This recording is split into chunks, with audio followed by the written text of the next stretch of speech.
Assalamualaikum warahmatullahi wabarakatuh. Pada kesempatan kali ini, saya akan menjelaskan proses masuknya Islam di Nusantara, di mana terbagi menjadi 4 teori.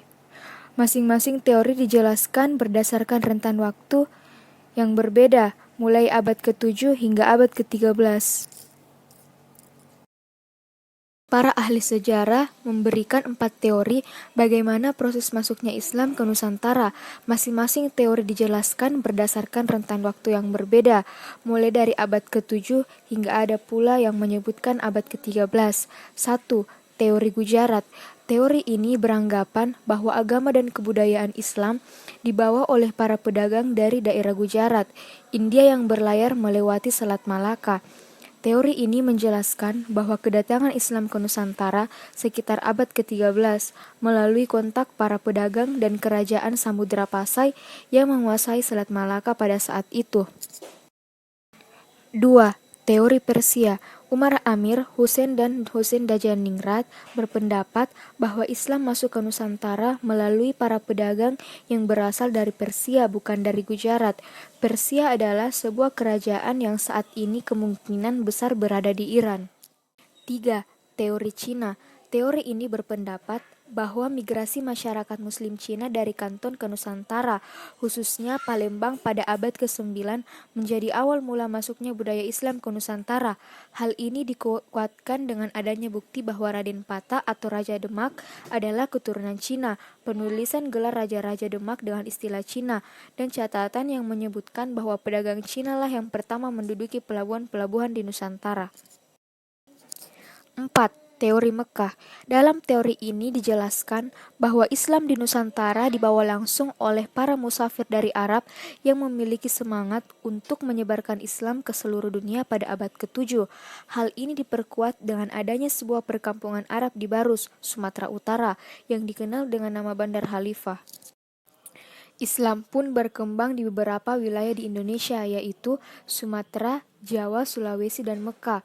1. Berkembangnya Islam di Sumatera. Islam masuk ke Sumatera pada abad ke-7 Masehi, yang pada waktu itu di Sumatera telah berdiri kerajaan Buddha di Sriwijaya 683 sampai 1030 Masehi, yang menjadikan Islam masuk ke daerah itu sedikit mengalami kesulitan, dan pada waktu itu kerajaan Sriwijaya mendapat serbuan dari India, maka kesempatan itu digunakan untuk menyebarkan Islam bagi daerah-daerah Islam telah berkembang. Di Aceh sejak abad ke-7, keberadaannya dibawa oleh pada saudagar Islam Arab dan bukan merupakan misi khusus penyebaran agama. Selain dari perdagangan masuknya Islam ke daerah Sumatera, juga dipengaruhi oleh kerajaan-kerajaan yang ada di Sumatera dan dakwah-dakwah dari wali-wali atau ulama yang ada pada saat itu. 2. Berkembangnya Islam di Jawa. Perkembangan Islam di Pulau Jawa. Di wilayah Pulau Jawa, Islam sudah mulai masuk pada abad ke-7 Masehi. Sejarah perkembangan Islam di Indonesia, khususnya di Pulau Jawa, mengalami perkembangan pesat saat Majapahit mulai mengalami kemunduran pada awal abad ke-15 Masehi. Seluruh wilayah di Pulau Jawa sampai abad ke-18 telah menerima pengaruh Islam. Agama Islam pertama kali berkembang di daerah pesisir utara Jawa. Kota-kota pelabuhan di daerah pesisir utara berkembang menjadi pusat pengembangan Islam, antara lain Gresik, Surabaya, Tuban, Jepara, Demak, Cirebon, dan Banten. Dari Pulau Jawa, terutama dari Gresik dan Demak, agama Islam menyebar ke berbagai wilayah seperti Kalimantan, Sulawesi, dan Maluku. 3. Berkembangnya Islam di Sulawesi. Agama Islam masuk ke Sulawesi sejak abad ke-16, sejak masa kekuasaan Sombaya Rigoa I Mangarangi Daeng, Mangrabia Karaeng Lakiung, Sultan Alauddin Awalul Islam Raja Goa ke-14. Tetapi baru mengalami perkembangan pesat pada abad ke-17, setelah Raja-Raja Goa dan Talo menyatakan diri masuk Islam. Islam dinyatakan resmi sebagai agama kerajaan Goa pada tanggal 9 Jumadil Awal 1500 Hijriah sampai 20 September 1065 Masehi. Raja Goa yang pertama masuk Islam ialah Daeng Manrabia yang diganti nama Sultan Alauddin Awalul Islam, sedang Raja Talo yang pertama masuk Islam bergelar Sultan Abdullah. Di antara para mubalik yang banyak berjasa dalam menyebarkan dan mengembangkan agama Islam di Sulawesi, yaitu Khatib Tunggal, Datuk Ribandang, Datuk Patimang, Datuk Ritiro, dan Syekh Yusuf Tajul Kalwati Tuanta Samalaka.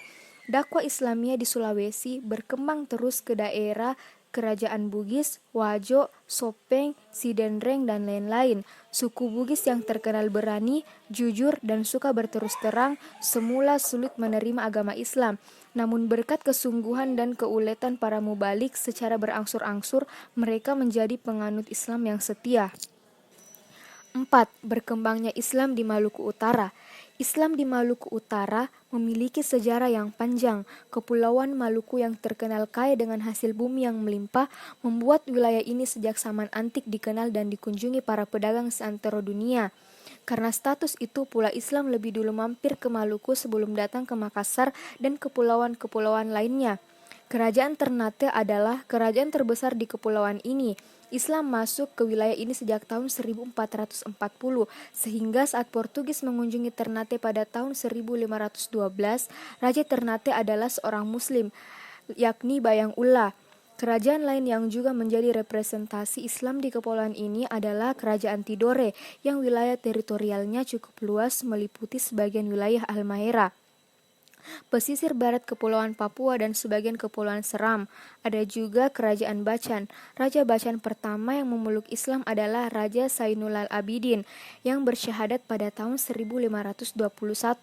Pada tahun yang sama berdiri pula Kerajaan Jailolo yang juga dipengaruhi oleh ajaran-ajaran Islam dalam pemerintahannya. Demikian penjelasan saya tentang bagaimana proses masuknya Islam ke Nusantara. Lebih dan kurangnya mohon dimaafkan. Wabillahi taufiq wal hidayah. Wassalamualaikum warahmatullahi wabarakatuh.